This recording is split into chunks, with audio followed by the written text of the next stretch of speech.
Class 10 के सभी बच्चों का बहुत बहुत स्वागत है। मैं आपका केमिस्ट्री टीचर अकबर आलम अपने यूट्यूब चैनल पर सभी बच्चों का बहुत बहुत स्वागत करता हूँ। बेटा, मैंने प्रीवियस वीडियो में आपको धातुओं के पाए जाने वाले भौतिक गुणों के बारे में बात कर ली थी। बता दिया था कि धातु क्या होते हैं, कैसे होते हैं, इन सबके बारे में मैंने जानकारी आपको दे दी थी। आज हम धातुओं के रासायनिक गुण के बारे में बात करेंगे। तो आइए हम वीडियो को स्टार्ट करते हैं, देखने का काम करते हैं। आइए देखिए बेटा, जब धातु के बारे में हम प्रमुख रूप से बात करते हैं तो धातुओं के रासायनिक गुण में इनके कुछ प्रमुख रासायनिक गुण निम्नवत हैं। नंबर 1 सबसे पहली प्रोसेस है ऑक्सीजन के साथ अभिक्रिया। तो जब पाई जाने वाली धातु जो है वह प्रमुख रूप से ऑक्सीजन के साथ क्रिया करने का कार्य करेगी, तो इस क्रिया के फलस्वरूप पाए जाने वाले धात्विक ऑक्साइड के निर्माण का क्या किया जाता है, कार्य किया जाता है। प्राप्त होने वाले जो धात्विक ऑक्साइड होते हैं, इनका जलीय विलयन प्रमुख रूप से कैसा होता है, आपका क्षारीय होता है। पाए जाने वाले क्षारीय होने के कारण यह लाल लिटमस पेपर को प्रमुख रूप से कैसा कर देते हैं, नीला कर देते हैं। यही चीज मैंने आपको थ्योरी में लिखा है। धातुओं का वायु में दहन करने पर ये वायु की उपस्थिति में ऑक्सीजन से क्रिया करके ऑक्साइड के निर्माण का कार्य करते हैं और प्राप्त होने वाले ऑक्साइड का जलीय विलयन जो होता है वह प्रमुख रूप से कैसा होता है, क्षारीय होता है, जिसके कारण यह लाल लिटमस पेपर को प्रमुख रूप से कैसा कर देते हैं, नीला कर देते हैं। पाए जाने वाले इस प्रकार से ऑक्सीजन के साथ धातु जो होती है वो क्रिया करने का क्या करती है, कार्य करती है। याद रखना, जब पाई जाने वाली धातु किसके साथ क्रिया करती है, पाई जाने वाली वायुमंडल में उपस्थित ऑक्सीजन के साथ क्रिया करती है, तो धातु अपने पाए जाने वाले ऑक्साइड के निर्माण की क्रिया में क्या करती है, भाग लेती है। इसी प्रकार से हमने एल्यूमिनियम की अभिक्रिया जब प्रमुख रूप से पाई जाने वाली ऑक्सीजन के साथ कराई, तो इस अभिक्रिया के फलस्वरूप प्रमुख रूप से एल्यूमिनियम ऑक्साइड के निर्माण का क्या किया गया, कार्य किया गया। याद रखना, एल्यूमिनियम ऑक्साइड जो है यह एक प्रमुख रूप से पाया जाने वाला उभयधर्मी ऑक्साइड है। कैसा ऑक्साइड है, उभयधर्मी ऑक्साइड है, अर्थात यह अम्ल के साथ भी क्रिया कर लेता है और क्षार के साथ भी अभिक्रिया करने का क्या करता है, कार्य करता है। उभयधर्मी ऑक्साइड की परिभाषा क्या बनेगी, पाए जाने वाले ऐसे ऑक्साइड जो अम्ल एवं क्षार दोनों के साथ प्रमुख रूप से क्रिया करने का कार्य करते हैं। इस प्रकार के पाए जाने वाले ऑक्साइड को उभयधर्मी ऑक्साइड के नाम से क्या किया जाता है, जाना जाता है। देखिए, इसी से संबंधित मैंने कुछ रिएक्शंस नीचे आपके सामने लिखी हैं, देखिएगा। आपने एल्यूमिनियम ऑक्साइड की अभिक्रिया प्रमुख रूप से पाए जाने वाले अम्ल के साथ अर्थात हाइड्रोक्लोरिक अम्ल के साथ कराई। अभिक्रिया के फलस्वरूप प्रमुख रूप से एल्यूमिनियम क्लोराइड के निर्माण का कार्य हो गया, जल प्रमुख रूप से मुक्त होने का क्या कर गया, कार्य कर गया। इसी प्रकार से जब एल्यूमिनियम ऑक्साइड की अभिक्रिया प्रमुख रूप से NaOH के साथ कराने का कार्य करोगे, सोडियम मेटा एल्यूमिनेट के निर्माण का कार्य करना है। ट्वाइस Na ले लो, AlO2, twice NaAlO2, sodium Meta aluminate. अब बचा क्या यहां से, OH बच रहा, एक 2 H बच रहे, एक O बच रहा, तो बन जाएगा H2O के निर्माण का क्या कर लिया जाएगा, कार्य कर लिया जाएगा। उभयधर्मी ऑक्साइड एल्यूमिनियम ऑक्साइड को क्यों कहते हैं, क्योंकि ये अम्ल एवं क्षार दोनों के साथ प्रमुख रूप से क्रिया करने का क्या करता है, कार्य करता है। ऐसे ऑक्साइड जो प्रमुख रूप से अम्ल एवं क्षार दोनों के साथ क्रिया करते हैं उन्हें उभयधर्मी ऑक्साइड के नाम से जाना जाता है, याद रखिएगा। इसी प्रकार से एल्यूमिनियम ऑक्साइड भी समान प्रमुख रूप से जिंक ऑक्साइड भी एक उभयधर्मी ऑक्साइड है, लेड ऑक्साइड भी एक उभयधर्मी ऑक्साइड है, बेरियम ऑक्साइड भी पाए जाने वाले उभयधर्मी ऑक्साइड के अंतर्गत आने का कार्य करता है। चलिए आगे आते हैं नेक्स्ट हेडिंग में, एनोडीकरण की क्रिया। इंपॉर्टेंट चीज, बहुत इंपॉर्टेंट परिभाषा, एनोडीकरण की क्रिया क्या कहलाती है। तो एल्यूमिनियम जो होती है, जो हमारे घर में एल्यूमिनियम लगा होता है, उसमें आपने देखा होगा कुछ समय के बाद एल्यूमिनियम के ऊपर क्या होती है, सफेद सफेद सी परत जो होती है, दानेदार परत जो होती है, वो दिखाई देने का क्या करती है, कार्य करती है। यही क्रिया प्रमुख रूप से ऐसी क्रिया क्यों हुई, क्योंकि एल्यूमिनियम ने वायुमंडल में पाई जाने वाली ऑक्सीजन के साथ क्रिया करके एल्यूमिनियम ऑक्साइड की पतली परत के निर्माण का क्या कर लिया, कार्य कर लिया, और बनने वाली ये पतली परत जो थी वह एल्यूमिनियम धातु के ऊपर प्रमुख रूप से क्या हो गई, एकत्रित होने का कार्य कर गई। इसी प्रकार से जब आप प्रमुख रूप से पाए जाने वाले इसी प्रकार से जब एल्यूमिनियम की सतह पर Al2O3 एल्यूमिनियम ऑक्साइड की परत को विद्युत अपघटन की क्रिया के द्वारा चढ़ाने का कार्य या उसको बनाने का कार्य करते हैं, तो इस क्रिया को हम एनोडीकरण की क्रिया के नाम से क्या करते हैं, जानते हैं। याद रखना, एनोडीकरण की क्रिया में इसका उपयोग हम कब करते हैं, एनोडीकरण का उपयोग तब करते हैं जब बहुत ज्यादा कोई सक्रिय धातु है। उस धातु की सक्रियता को कम करने के लिए हम प्रमुख रूप से पाए जाने वाली उसके ऊपर एक पतली परत को क्या कर देते हैं, चढ़ा देते हैं। इस प्रकार से जो सक्रिय धातु होती है वह प्रमुख रूप से संचरित नहीं होती, नष्ट नहीं होती और प्रमुख रूप से बचे रहने का क्या करती है, कार्य करती है। इस क्रिया को हम प्रमुख रूप से एनोडीकरण की क्रिया के नाम से क्या करते हैं, जानते हैं। बहुत सिंपल सी परिभाषा है।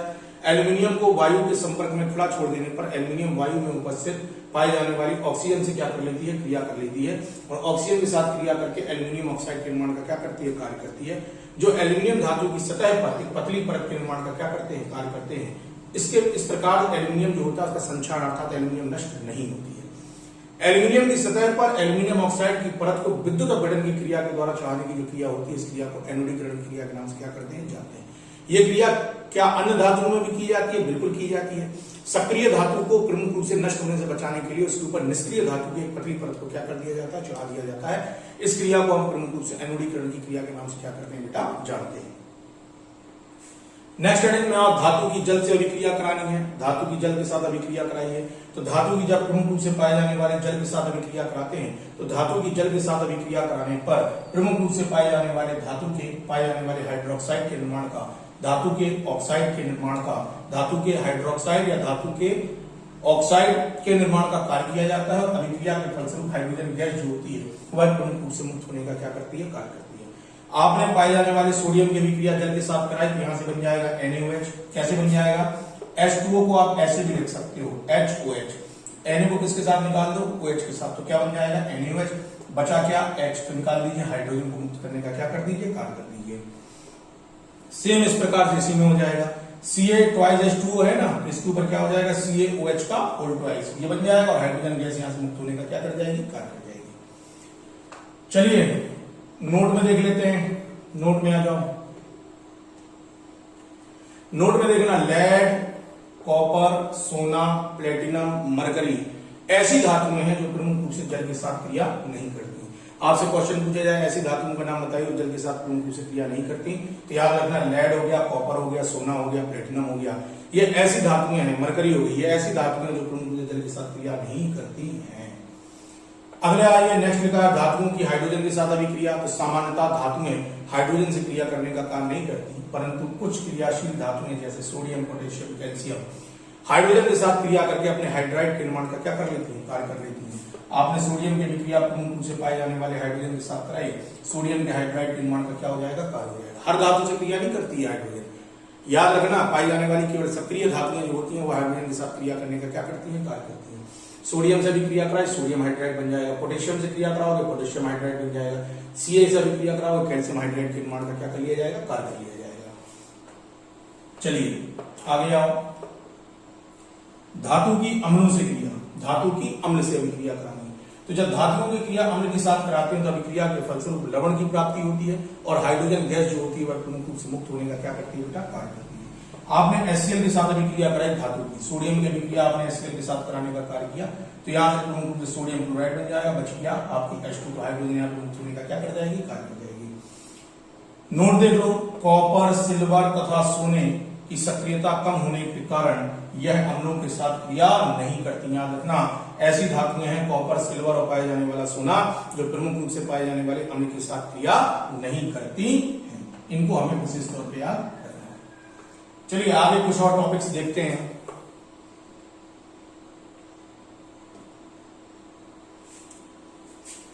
आगे कुछ और टॉपिक देखेंगे।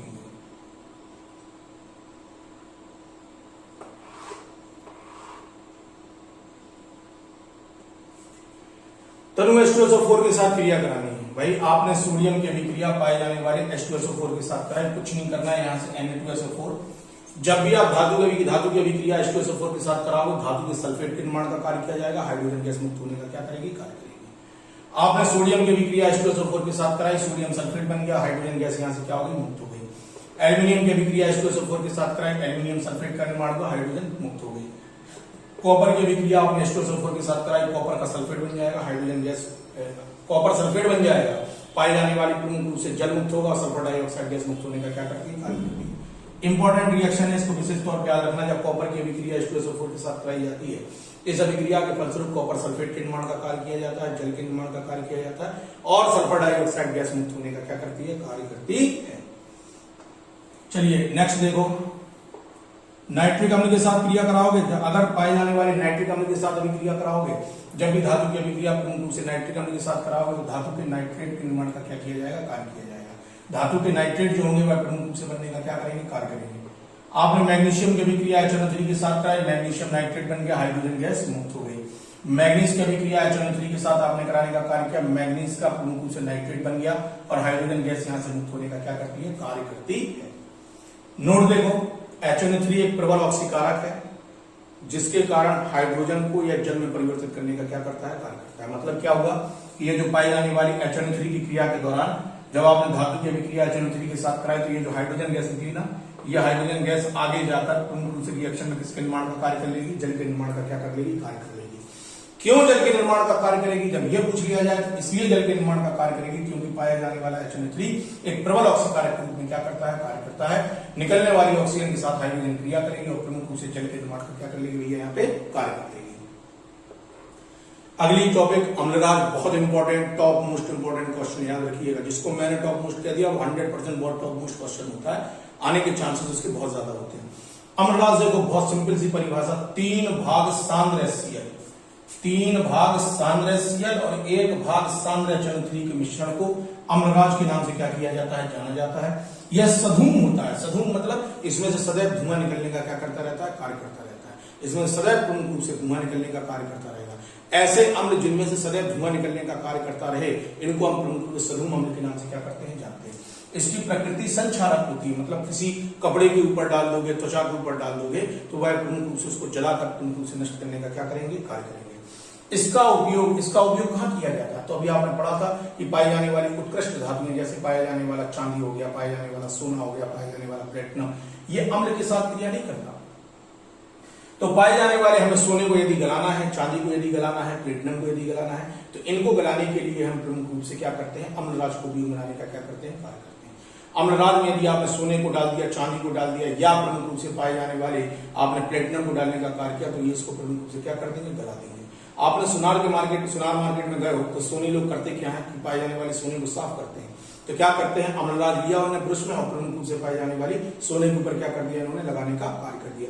जब ये सोने के ऊपर लगाने का कार्य करेंगे तो पाया जाने वाला सोना जो होता है वो क्या करता है, उसके ऊपर जो ऑक्साइड की परत होती है ना वो प्रमुख रूप से क्या हो जाती है, हट जाती है, अशुद्धि की परत हट जाती है, सोना पुनः प्रमुख रूप से चमकने का क्या करने लगता है, कार्य करने लगता है।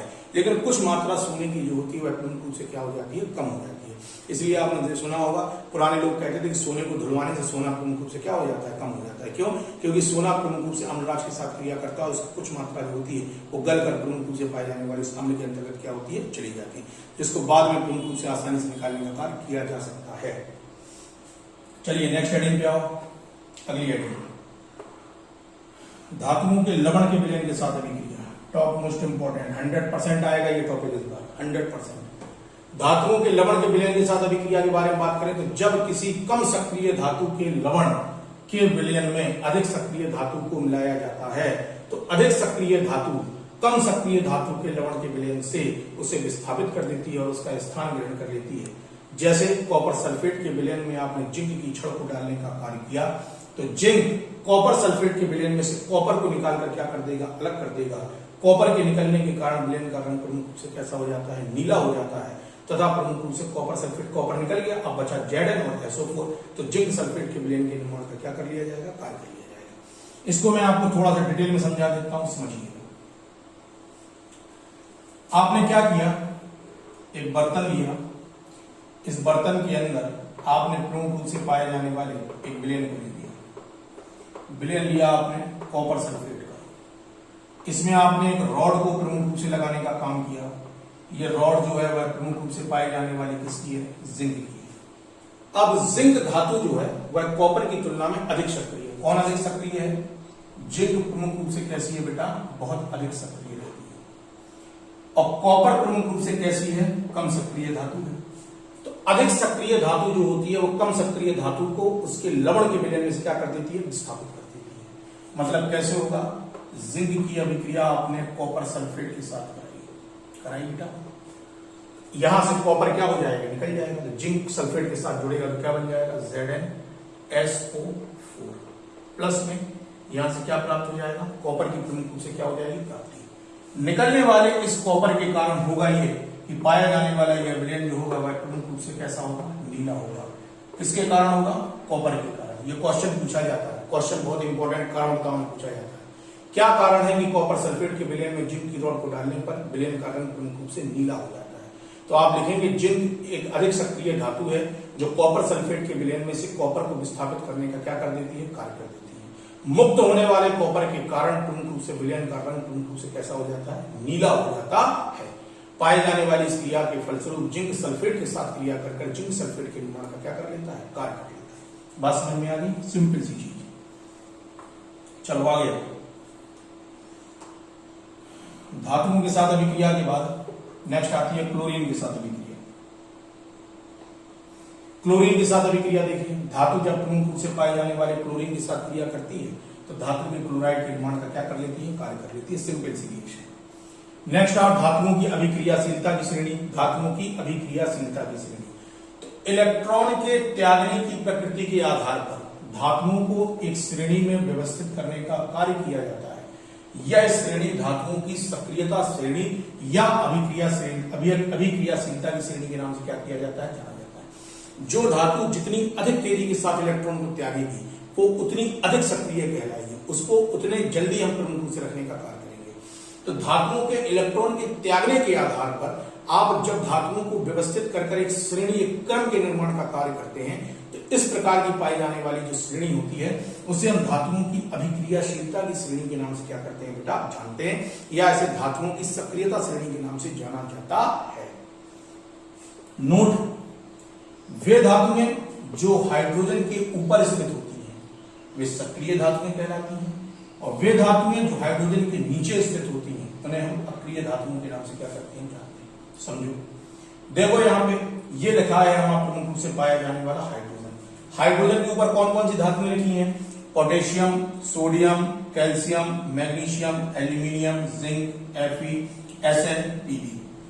Potassium, sodium, calcium, magnesium, aluminium, zinc, iron, stannic और लेड, ये प्रमुख रूप से पाई जाने वाली धातुएं जो होंगी वो कैसे कहलाएंगी, अधिक क्रियाशील धातुएं कहलाएंगी। ठीक, हाइड्रोजन के नीचे कौन कौन लिखा है, कॉपर लिखी है, प्रमुख रूप से कॉपर के बाद लिखा है आपका Hg पारा, Ag सिल्वर, Au सोना।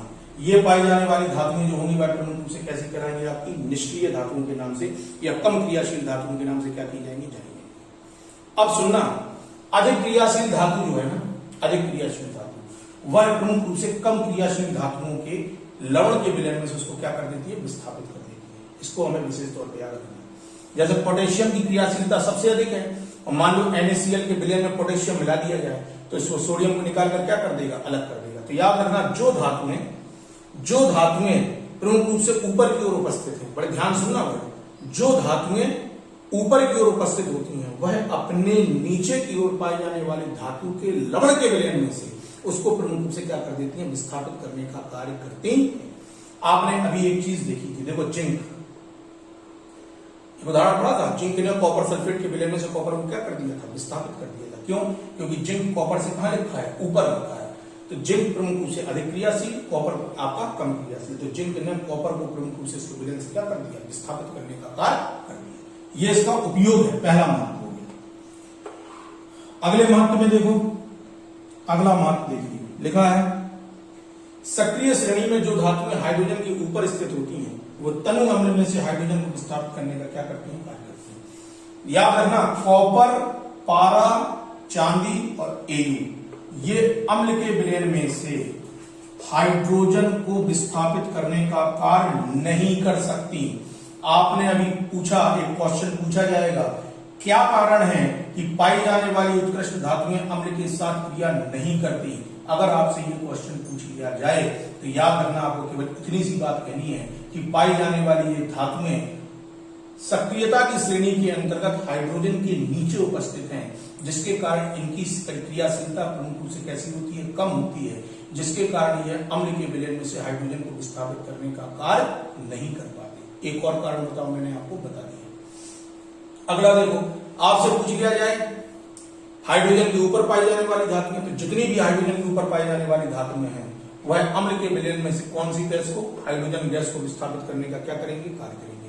इसीलिए विशेष तौर पे याद रखिएगा, आपने भी जो कॉपर की रिएक्शन पढ़ी थी, कॉपर में आपने HCl के कॉपर सल्फेट के विलयन, कॉपर की अभिक्रिया आपने प्रमुख रूप से पाई जाने वाली H2SO4 के साथ कराई थी।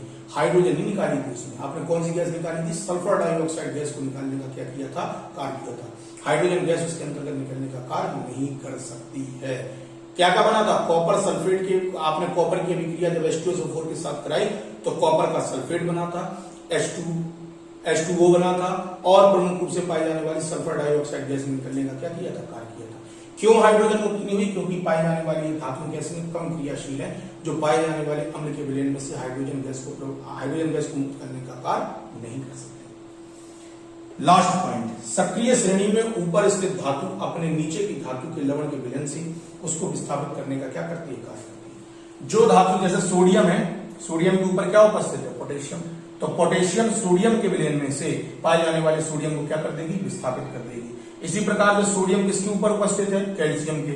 अगर कैल्शियम के विलयन में सोडियम को मिला दिया जाए तो सोडियम क्या करेगा? कैल्शियम को उसके अंदर से क्या कर देगा? विस्थापित करने का कार्य करेगा। सेम कहानी इसी प्रकार से आगे की तरफ चलने का क्या करेगी? कार्य करेगी। इस प्रकार से आपके धातुओं के जो रासायनिक गुण है बेटा, वह प्रमुख रूप से कंप्लीट होते हैं और मैं आशा करता हूं कि आपको 100% ये वीडियो बहुत अच्छा लगेगा।